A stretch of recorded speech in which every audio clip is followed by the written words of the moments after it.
A manager is the one who is going to subordinate the individual interest towards general interest. Earlier, the management was following the rule of thumb method and hit and trial method. Not only reaching the objectives of the organization is important, but reaching the objectives in the effective and efficient way is much more important. In the product sector, whatever the practical experience that had happened, based on the practical experience, they had formulated the theory.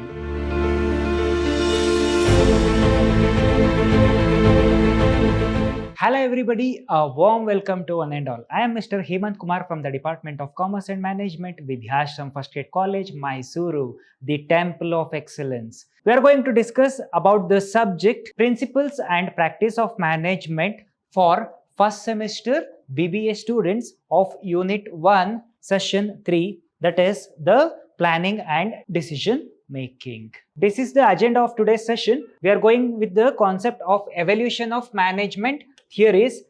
The evolution of management theories is classified into three categories. The first one is the classical theories of management. The second one is the neoclassical theories of management, and third one is the modern theories of management. Among these three theories, we are going to study the first theory, that is nothing but the classical theory of management in this session. There are three classical theories of management. The first one is the scientific management theory, that is contributed by the F.W. Taylor. Second one is the bureaucratic management theory, that is given by the Max Weber. And the third one is the administrative management theory given by Henry Fayol. We are going to study each and every theory individually. So, evolution of the management thought. What do you mean by this evolution of management thought? There is a large history behind the evolution of the management thought. So, behind the evolution of the management thought, there is a large history. Management thought refers to the theory that guides the management of the people. So, these are the theories that is going to guide the management of people and other resources of organization. These are the theories that is going to guide the management of people and other resources of the organization. As we know, there are two kinds of resource in the organization. First one is the human resource, second one is the financial resource. This theory is going to guide for both human and the financial resources of the organization. Initially, management theories were developed out of the practical experience of the managers in the industrial organization. So, these are the theories that had developed by the managers based on the practical experience that had happened in the industrial organization. Okay, in the product sector, whatever the practical experience that had happened, based on the practical experience, they had formulated the theory. Moving forward, the evolution of the management can be classified into different parts. So, as we know, the evolution of the management is categorized into three category, as I said. Okay, so actually it is of four types: pre-scientific management era, classical management era, neoclassical, and the modern management era. But as per the syllabus, we are supposed to study only three. Classical era. During the classical management era, it is a period of 1880s to 1930s. Okay, in this era, the classical management theory was introduced. Okay, in the neoclassical management era from 1930 to 1950, the neoclassical theory of management were introduced. And in the modern management era, that is from 1950 till now, till today, the modern theory of management has introduced in this era. Okay, so these are the three era or the three periods that we can find the contribution that is given to the management by the management thinkers. As we know, evolution of management thought is classified into three categories: classical theories of management, neoclassical theories of management, and the modern theories of management. So, we are going with the first thing, that is the classical theories or classical approach of management. Okay, The classical approach is the earliest thought of the management. So as we know, it is the first or the earliest thought of the management. The classical approach was associated with the ways to manage work and the organization more effectively. So why these theories are developed? To bring the workforce to work much more effective and efficient when compared to the previous. Means to bring the efficiency and the effectiveness in the workforce, this theory had developed. The classical approach is categorized into three categories, namely the scientific management, as I had said, the administrative management, and the bureaucratic management.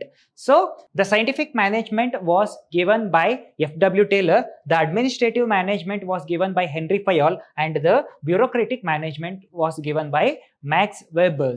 So as I said, the classical theory focus on the management principle for the efficient organization. It is going to concentrate towards the principles of management. It is going to concentrate towards the principles of management. Okay, it is of three types. The first approach is administrative, functional, or the process approach. This administrative approach is also known as the functional and the process approach. Okay, that is introduced by the Henry Fayol.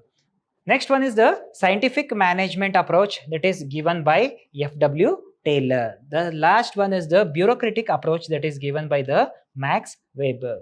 This is the administrative management. Administrative management is a theory pioneered by the Henry Fayol. Okay, this is the theory that is introduced by Henry Fayol, focused on the organizing and managing the entire structure of an organization. So here it is going to focus towards managing the entire structure of the organization. It involves creating formal structures, defining roles and the responsibilities. It is going to create the formal structure in the organization. Most of the work it is going in the informal way. So it is going to build the formal gap between all the activities of the organization and defining the roles and the responsibility. Each and every individual have their own roles and responsibility in the organization. It is going to develop and it is going to guide the people regarding the roles and the responsibility that the individual they do have in the organization, and developing tasks for the increased efficiency, and also it develops the task to increase the efficiency of the individuals or the personnel of the organization. Fayol's 14 principles of the management offer the essential guidelines. So it is going to give the essential guidelines, of which including the division of labor, authority and responsibility, unity of command, and much more. Okay, it is going to give some 14 principles that include these all things. Okay, we are going to study further. So Henry Fayol had developed the 14 principles of management. These are the 14 principles of management. These principles are also known as Fayol's 14 principles of management. The first principle is division of work. As we know, not only reaching the objectives of the organization is important, but reaching the objectives in the effective and efficient way is much more important. Okay, this division of work do help to reach the objectives of the organization effectively and efficiently. By dividing the whole work into small parts to the individuals of the organization will help to reach the goals of the organization. Say for an example, there are number of individuals of the organization, A, B, C, D, E and F. Okay, so these are the individuals of the organization. These individuals of the organization is guided by a person called a manager. Okay, he is the one who is going to guide all the individuals of the organization. So he is going to give a separate task for the individuals. He is going to divide the whole work into parts, and each and every individuals of the organization are instructed by their own work. For example, A is instructed by a separate work, B is instructed by a separate work, C and D also instructed by a separate kind of work. Okay, so what happens if A is going to do the same work again and again? Mr. A become expertised in that particular work and he can work effectively and efficiently in the organization. So this principle of division of work is very helpful for the management to accomplish the objectives of the management effectively and efficiently. Authority and responsibility. According to Henry Fayol, we have to give both authority and responsibility to managers. So what happens if we give only authority but not the responsibility? The manager can misuse the authority. So what happens if we give only responsibility without authority? So there is no use of responsibility without authority. Hence we can say that if we give both authority and responsibility to the manager, they are going to perform in a better way. Discipline. So what is this discipline? Where must be the discipline? The discipline must be there in all the functions of management. The discipline must be there in all the activities of the management. The discipline must be followed by all the employees or the individuals of the organization. If there is a discipline in each and every activity, each and every function of management, each and every department of the organization, it is very beneficial for the organization to accomplish the objective. Hence there must be discipline. It is a principle of discipline. A principle of unity of command. So what is this unity of command mean? So there must be one boss for a individual. So the individual must be guided by a single manager, not by the multiple managers. So what happens if an individual is guided by multiple manager? There may be the confusion in the work. So each and every individual must be guided by a single person. For example, so there are number of individuals, that is X, Y, Z in the organization. There is a single boss who is going to guide for X, Y and Z. So what happens if there are two bosses? So if there is another boss, that is B1 is another boss, so he is going to instruct something, Mr. B1 is going to instruct something. So there is a confusion in the work that can be performed by the individuals of the organization. So here in the unity of command, there must be a clarity about what are the things that they are going to perform. Unity of direction. What is this unity of direction mean? All the activities of the organization must be performed in a single direction. Hence, there must be no division among the direction in the workforce. Means, it is going to say that there must be a single direction. For example, how the things are going to happen from the top level management to the bottom level management. So, this is a pyramid of a management.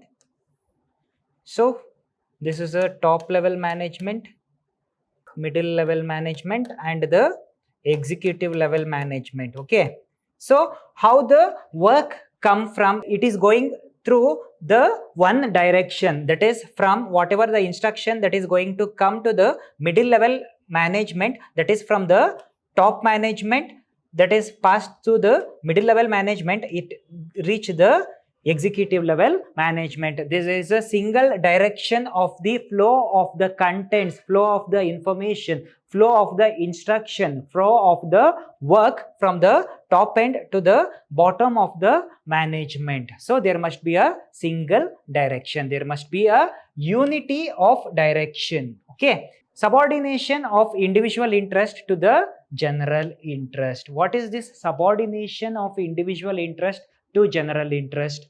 So this subordination of individual interest means a manager is the one who is going to subordinate the individual interest towards general interest. Means each and every individuals of the organization have different interest, means different kinds of characters, different kinds of the mindset and different kinds of the skills. Okay, so the manager must subordinate all the interests of the individuals of the organization and he must channelize towards the goals of the organization, and hence it is a principle of management. Remuneration of the employees. So what is this remuneration of the employees? This is the pay that is made by the organization to its employees. So if the work must be done in an efficient and the effective way, we have to pay the attractive remuneration to the employees. That is what the principle of remuneration of employees is going to say. Okay, so if we give the attractive salary to the employees or the workforce, they are going to work much efficiently and effectively, and also it is going to create the belongingness in the minds of the workers towards the organization. So next one is the centralization and decentralization. So this centralization and decentralization, so what is this centralization?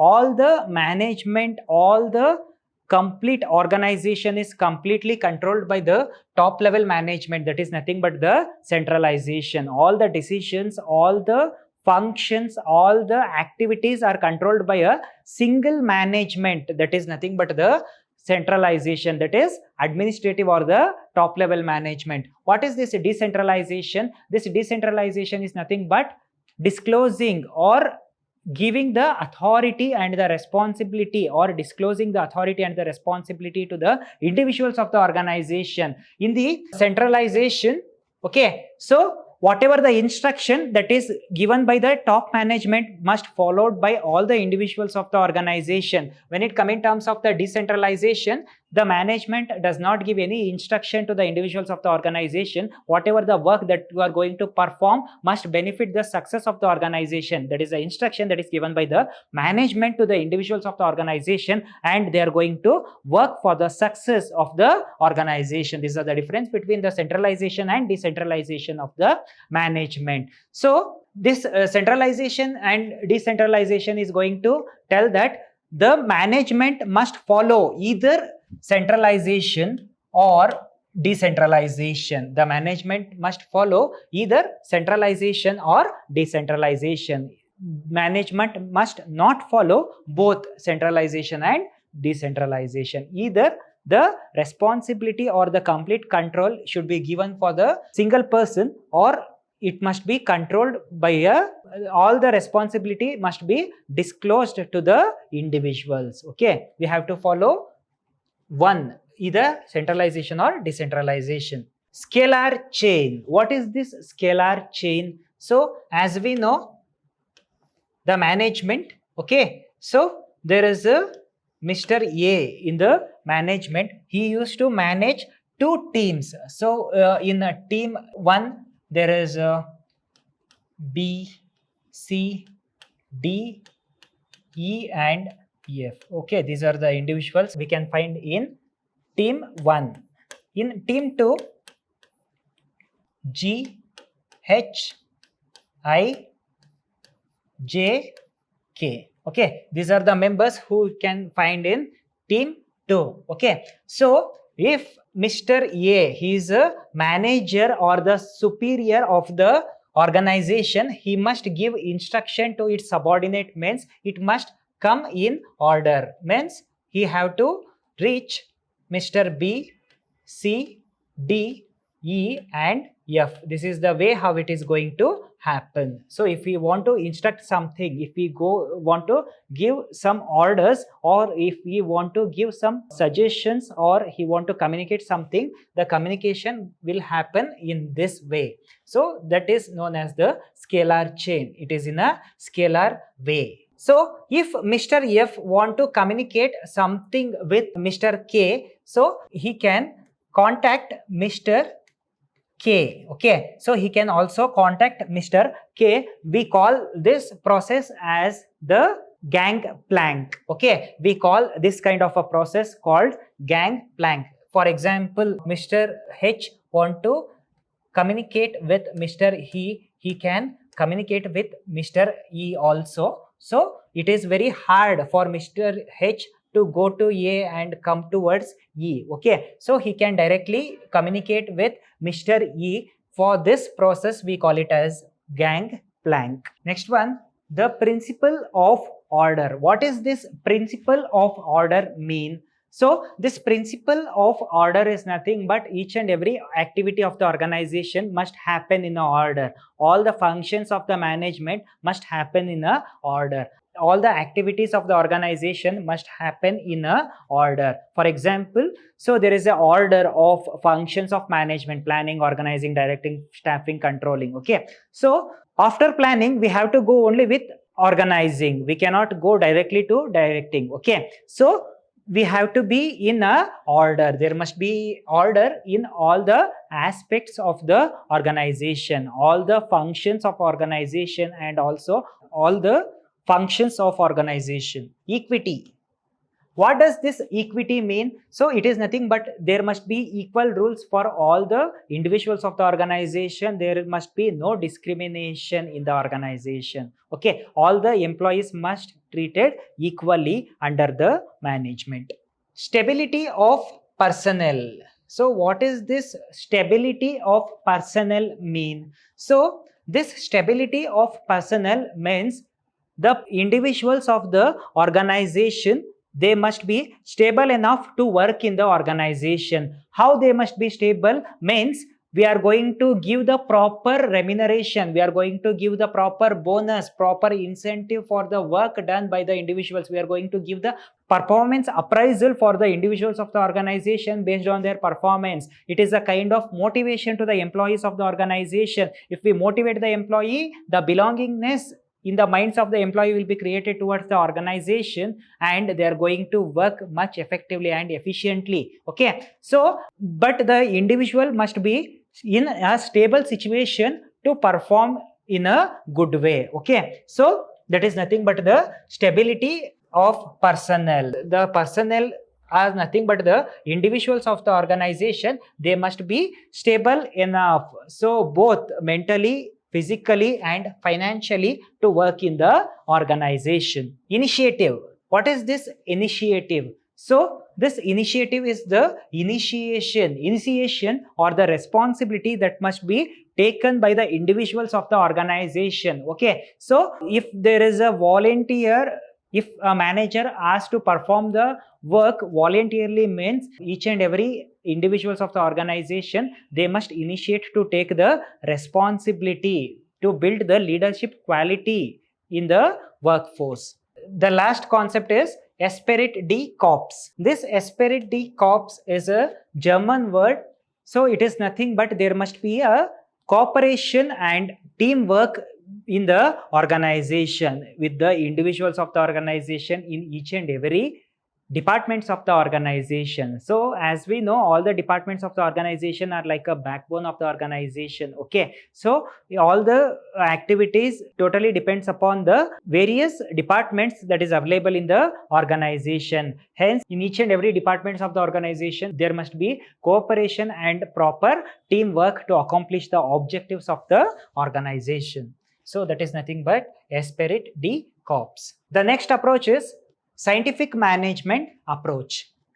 The use of the scientific principles and the techniques in the various managerial functions is known as the scientific management. So we are going to use the scientific principles in each and every functions of management. We call it as a scientific management because we use the scientific principles in each and every managerial functions. We call it as a scientific management. It is nothing but using the science in all the aspects of the management, in all the decisions of the management, all the norms, policies, procedures of the management. We are supposed to use the science. That is nothing but the scientific management. It is the art of knowing exactly what you want your employees to do and seeing that they do in the best and the cheapest way. It is the art of knowing exactly what you want your employees do and seeing that they do it in a best and the cheapest way. So it is going to tell that what the manager want to get from the employees, so that he must see the employees in such a way that they are going to do each and every activity in the cheapest way. It must be cost saving with the minimum cost. It involves the study of each activity in detail and doing the work in such a manner so that the work can be accomplished effectively and efficiently. Not doing the work is important, but doing the work effectively and efficiently is very important. That is why the tailor is regarded as the father of management. He is regarded as a father of scientific management. Who is the father of scientific management? F.W. Taylor is a father of scientific management. Why? Because he is the one who had introduced this concept, that is scientific management approach. In the words of F.W. Taylor, this is a definition that is given by F.W. Taylor regarding the scientific management. Scientific management is the art of knowing. So as we know, the management is the art of getting things done through the efforts of others. It is the art of knowing exactly what you want your men to do. So what is this meant to do? This is nothing but the employees or the individuals of the organization. It is art of the thing where we want the individuals to do, and then seeing that they do it in a best and the cheapest way. So not only we want to get the things done by the employees or the individuals of the organization, and also we must see that they are going to do in a cheapest way. Principles of scientific management. So there are 5 principles of scientific management that is given by the F.W. Taylor. So science not the rule of thumb. So what is this science not the rule of thumb? Earlier all the organizations were following hit and trial method and the rule of thumb method, but after the introduction of the scientific management, this rule of thumb and the hit and trial method was replaced by the scientific methods. Okay, so in hit and trial method, so there are no proper guidance, there is no proper norms, but when it comes in terms of scientific method, each and every aspect have the scientific reason behind the decision. And also according to F.W. Taylor, each and every management have to adopt the scientific methodology in each and every aspect of the organization, in each and every functions of the organization. So what is this scientific methodology? What is this scientific management is about? It is going to analyze the scientific methodology for each and every organization. Next one is harmony, not discard. So there must be harmony in the organization between the employees and also the management. There must be no discard among the management and the employees. The management must know about the efforts of the employees, and also the employees must know about the efforts of the management, so that each and every work can be performed effectively and efficiently. Cooperation, not individualism. So this is the continuity of harmony, not discard. There must be a cooperation among all the departments, all the individuals of the organization to reach the